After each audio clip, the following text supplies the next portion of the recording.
دوستو، آج کچھ لوگوں کی وجہ سے پورے ملک کا ماحول خراب ہو گیا ہے۔ جگہ جگہ لوگ ہندو مسلمان کر رہے ہیں، جگہ جگہ فساد اور جھگڑے ہو رہے ہیں۔ حال ہی میں آپ نے ہریانہ کے میوات کے نوح میں دیکھا اور سنا بھی ہوگا کہ کس طرح وہاں کا ماحول خراب ہو گیا تھا۔ ایسے خراب ماحول میں ہم آپ کو دو ایسے واقعات بتاتے ہیں جنہیں سن کر آپ سمجھ جائیں گے کہ نہ تو سارے ہندو برے ہوتے ہیں اور نہ ہی سارے مسلمان برے ہوتے ہیں، صرف کچھ لوگ برے ہوتے ہیں جو اپنے فائدے کے لیے ایسا کرتے ہیں۔ یہ دونوں واقعات یقیناً آپ کے دلوں سے نفرت کو مٹا دیں گے، اس لیے آج کی ویڈیو آپ سب کے لیے بہت ہی زیادہ خاص ہے۔ آپ ہندو ہو یا مسلمان، اس ویڈیو کو آخر تک ضرور دیکھیں، اور اگر آپ کو لگے کہ یہ ویڈیو ہندو اور مسلمان کو ایک کرنے میں مددگار ثابت ہو سکتی ہے تو دل سے ایک لائک ضرور کریں اور مہربانی کر کے اسے شیئر بھی کر دیں تاکہ زیادہ سے زیادہ لوگوں تک یہ ویڈیو پہنچ جائے۔ تو چلیے آج کی ویڈیو شروع کرتے ہیں۔ دوستو، پہلا واقعہ الہ آباد کی رہنے والی ایک لڑکی کا ہے جس کا نام آرتی تھا۔ آرتی لکھنؤ میں رہ کر اپنی پڑھائی مکمل کر رہی تھی۔ ایک دن اسے اپنے گھر الہ آباد جانا تھا، مگر اسی دن اس کی ایک دوست کے گھر پارٹی تھی۔ اس نے سوچا کہ پہلے پارٹی میں چلی جاتی ہوں، پھر شام کو گھر روانہ ہو جاؤں گی۔ اسی سوچ کے ساتھ اس نے ٹرین میں اپنا ریزرویشن بھی کروا لیا تھا۔ پھر آرتی نے پارٹی میں شرکت کی اور شام کے وقت سیدھا اپنی دوست کے گھر سے نکل کر ریلوے اسٹیشن پر پہنچ گئی اور جا کر اپنی سیٹ پر بیٹھ گئی۔ جس بوگی میں آرتی کا ریزرویشن تھا اس میں تقریباً سب لڑکے ہی تھے۔ اس کی ہنسی مذاق اور شور شرابے آرتی کو بہت ڈرا رہا تھا۔ ٹوائلٹ جانے کے بہانے آرتی پوری بوگی میں گھوم آئی تھی۔ مشکل سے 2 یا 3 عورتیں وہاں موجود تھی۔ یہ دیکھ کر آرتی خوف سے کانپ رہی تھی، کیونکہ پہلی بار وہ رات کے وقت اکیلے ٹرین میں سفر کر رہی تھی۔ وہ پہلے ہی گھبرائی ہوئی تھی اور اب بوگی میں زیادہ تر لڑکے ہی تھے۔ یہ دیکھ کر اس کا ڈر اور بھی بڑھ گیا۔ اس نے خود کو سنبھالنے کے لیے اپنی سیٹ پر بیٹھ کر ایک میگزین نکال لی اور پڑھنے لگی۔ بوگی میں لڑکوں کا ایک گروپ تھا جو کسی کیمپ میں جا رہا تھا۔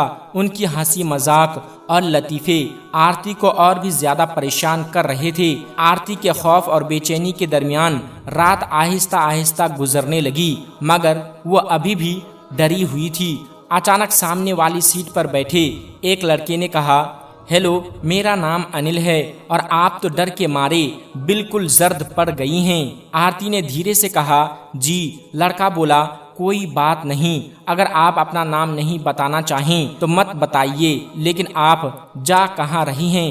آرتی نے آہستہ سے جواب دیا، الہ آباد جا رہی ہوں۔ یہ سنتے ہی لڑکا خوش ہو کر بولا، کیا بات ہے، الہ آباد تو میری نانی کا گھر ہے، اس حساب سے تو آپ میری بہن لگیں۔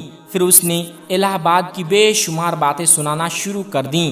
کہنے لگا کہ اس کے نانا بہت مشہور آدمی ہیں، اس کے دونوں ماموں فوج میں بڑے عہدوں پر ہیں، اور اسی طرح نئی پرانی باتیں کرتا رہا۔ آرتی بھی آہستہ آہستہ نارمل ہونے لگی اور اس کی باتوں میں دلچسپی لینے لگی۔ رات بھر آرتی ایک بھائی جیسے سائے میں سکون سے سوتی رہی۔ صبح جب اس کے اترنے کا وقت آیا تو آرتی نے کہا، یہ میرا پتہ رکھ لیجئے، اگر کبھی اپنی نانی کے گھر آنا ہو تو ہمارے گھر ضرور آئیے گا۔ یہ سن کر لڑکا مسکرایا اور بولا، کون سی نانی کا گھر؟ میں نے تو آپ کو ڈرتے ہوئے دیکھا تھا، اس لیے جھوٹ موٹ کا رشتہ بنا لیا۔ میں تو آج تک کبھی الہ آباد گیا ہی نہیں۔ یہ سن کر آرتی حیران رہ گئی۔ پھر لڑکے نے کہا، بہن، ایسا نہیں ہے کہ سارے لڑکے برے ہوتے ہیں، کسی اکیلی لڑکی کو دیکھتے ہی اس پر گدھ کی طرح ٹوٹ پڑے۔